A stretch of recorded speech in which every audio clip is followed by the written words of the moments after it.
बिस्मिल्लाहिर्रहमानिर्रहीम।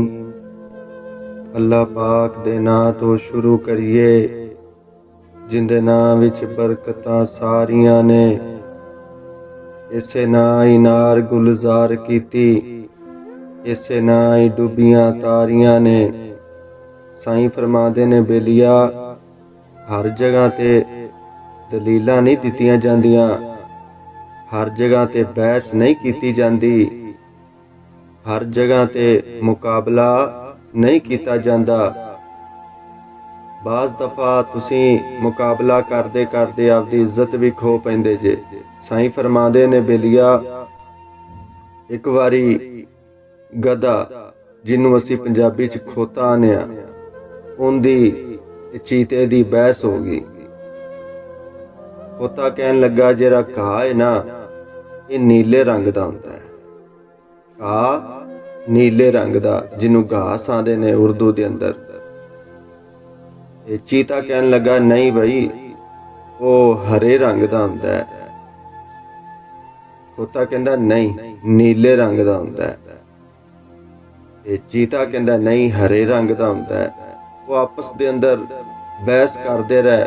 आखिर उन्हें फैसला किया आपां जरा अपना बादशाह जंगल का शेर उनके कोलों जाके फैसला करवा लेने। साईं फरमांदे ने वो शेर दे कोल चले गए। शेर नूं जाके कहन लगे भी साडा झगड़ा हो गया, बहस हो गई है, ते तू दस इन्हां साडे दोवां विचों सच्चा किहड़ा है। शेर ने हा दसो की मसला हो गया। चीता कहन लगा भी बादशाह सलामत मैं इनू कहा है कि घाह है ना जरा घाह ये हरे रंग का होंदा है, सबज रंग का। ये कहंदा नहीं घाह जरा है वो नीले रंग का होंदा है। शेर खोते नूं पुछदा हाँ बई।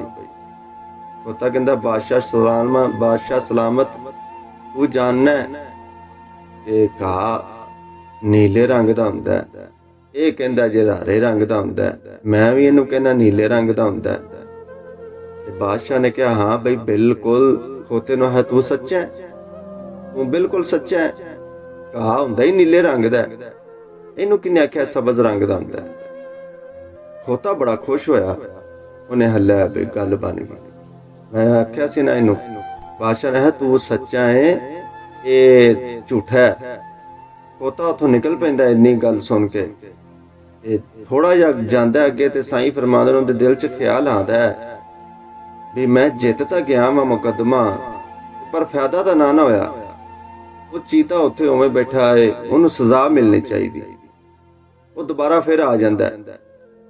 बादशाह पूछता जरा शेर हाँ भी हुण की बनया। वो कहंदा बादशाह वेखे ना मैं जित गया मुकदमा, इन्हें जी गलत बहस की है, इन्हें जरा झूठ मारिया है, इनू सजा तो मिलनी चाहिए।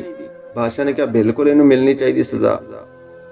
उन्हें बादशाह ने भी हाँ भी चीते नू तू इन्ने दिन जे रहना जंगल के अंदर किसी का शिकार नहीं करेगा, तेन भुखा रहना पैदा, ये तेरी सजा है। चीता बड़ा परेशान, खोता बड़ा खुश है। खोता जनाब चला गया भी मैं मुकदमा भी जित गया, ये सजा भी इनू दे दी। चीते ने पिछों जाके ना बादशाह नू कहन लगा शेर नू भी बादशाह सलामत तू जानना है कि घाह हरिया हुंदा है, मम्मी आना घाह हरिया हुंदा, पूरी दुनिया नू ये पता घाह हरिया है, तू वो खोते दे पिछे लग के मैनू सजा दे दी है। वो कहंदा नीला हुंदा है। बादशाह ने आख्या गल सुन मेरी, सारी दुनिया नू पता है कि घाह जिहड़ा है नीले रंग का नहीं हुंदा, सबज रंग का हुंदा है, लेकिन इनू सजा इस वास्ते दी है तू खोते नाल बहस की। तू खोते नाल बहस क्यों की है? इनू पता है गल मुक गई। अपनी नस्ल साईं फरमांदे ने इसे वास्ते हर जगह ते जिहड़ा ना बहस नहीं की जाती। कई जगह ते तुसी सही साबित करदे करदे आपदी इज्जत भी खो पैंदे जे। बाज़ दफा बंदा बहस के अंदर आके अपने वड्डे जिहड़े हुंदे ने उन्हां दे नाल बदतमीजी कर पैंदा है। मिसाल के तौर ते साईं फरमांदे ने बेलिया जिहड़े हथ ने या तलवार ने ना इन्हां दा जख्म ते मिट जांदा है, पर जी मूँह चो गल निकल आवे ना किसी दे ताना मार दिए, किसी नूं गल कर दिए, वो सारी जिंदगी नहीं भुलदी। इसे वास्ते तो फरमांदे ने ना सियाने कि ਵੇਲੇ ਲੰਘ ਜਾਂਦੇ ਨੇ ਪਰ ਗੱਲਾਂ ਯਾਦ ਰਹਿ ਜਾਂਦੀਆਂ ਨੇ, ਬੰਦੇ ਟੁਰ ਜਾਂਦੇ ਨੇ ਪਰ ਗੱਲਾਂ ਉਹਨਾਂ ਦੀਆਂ ਯਾਦ ਰਹਿ ਜਾਂਦੀਆਂ ਨੇ। ਬੰਦੇ ਨੂੰ ਜਿਹੜੇ ਮਿਹਨੇ ਵੱਜੇ ਹੋਣੀਆਂ ਗੱਲਾਂ ਹੋਈਆਂ ਹੋਣ ਉਹ ਜ਼ਿੰਦਗੀ ਭਰ ਨਹੀਂ ਭੁੱਲਦੀਆਂ। ਲੜਾਈ ਝਗੜੇ ਬੰਦਾ ਭੁੱਲ ਜਾਂਦਾ ਹੈ। ਸਾਈਂ ਫਰਮਾਉਂਦੇ ਨੇ ਬੇਲੀਆ, ਇਸੇ ਤਰ੍ਹਾਂ ਹੀ ਇੱਕ ਜਗ੍ਹਾ ਤੇ ਕੁੱਤਿਆਂ ਦੀ ਦੌੜ ਸੀ। ਉੱਥੇ ਇੱਕ ਬੰਦੇ ਦੇ ਕੋਲ ਚੀਤਾ ਵੀ ਸੋਨੇ ਚੀਤਾ ਪਾਲਿਆ ਸੀ। ਲੋਕਾਂ ਆਖਿਆ ਬਈ ਸਾਡੇ ਕੁੱਤੇ ਜਿਹੜੇ ਨੇ ਇਹਨਾਂ ਦੀ ਦੌੜ ਇੰਨੀ ਜ਼ਿਆਦਾ ਏ ਕਿ ਚੀਤੇ ਨਾਲੋਂ ਵੀ ਜ਼ਿਆਦਾ ਭੱਜ ਸਕਦੇ ਨੇ, ਤੂੰ ਆਪਦੇ ਚੀਤੇ ਨੂੰ ਵੀ ਲੈ ਆ। ਉਹ ਬੰਦੇ ਨੂੰ ਬੜੀ ਵੱਟ ਚੜੀ, ਗੁੱਸਾ ਚੜਿਆ ਵੀ ਮੇਰੇ ਚੀਤੇ ਨੂੰ ਇਹਨਾਂ ਲਲਕਾਰਿਆ। ਜਿਵੇਂ ਅਸੀਂ ਨੇ ਹਾਂ ਤੂੰ ਸਾਨੂੰ ਲਲਕਾਰਿਆ, ਉਹ ਤੈਨੂੰ ਨਹੀਂ ਪਤਾ ਸੀ ਸ਼ੇਰ ਆ, ਤੂੰ ਸ਼ੇਰਾਂ ਨੂੰ ਲਲਕਾਰਿਆ। ਉਹਨੂੰ ਬੜਾ ਗੁੱਸਾ ਚੜਿਆ। ਉਹਨੇ ਠੀਕ ਹੈ ਮੈਂ ਚੀਤਾ ਲੈ ਕੇ ਆਇਆ। ਉਹ ਚੀਤਾ ਲੈ ਕੇ ਆ ਗਿਆ।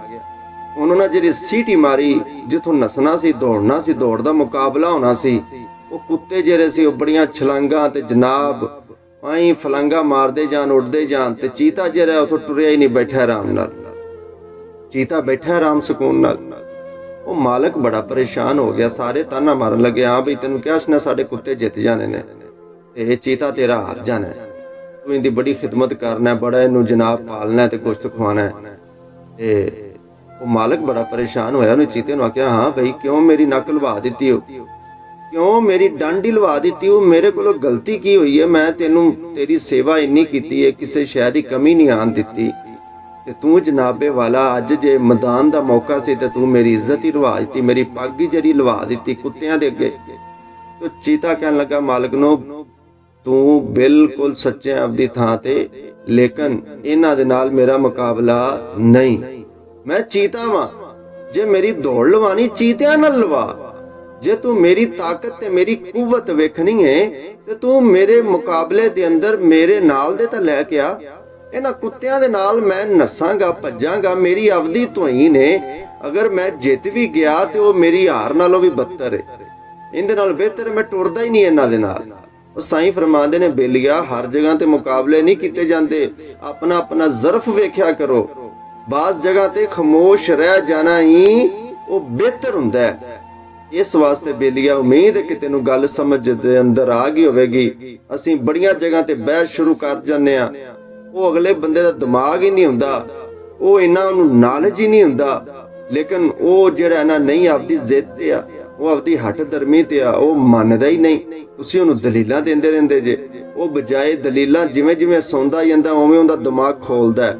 ਉਹਨੂੰ ਸਿਰਫ ਇਹ ਹੀ ਹੁੰਦੀ ਇਹਨੇ ਮੇਰੀ ਕਿਉਂ ਨਹੀਂ ਮੰਨੀ, ਉਹਨੂੰ ਗੁੱਸਾ ਚੜਦਾ ਜਾਂਦਾ ਵੀ ਇਹ ਮੈਨੂੰ ਹਿੱਟ ਕਰ ਰਿਹਾ।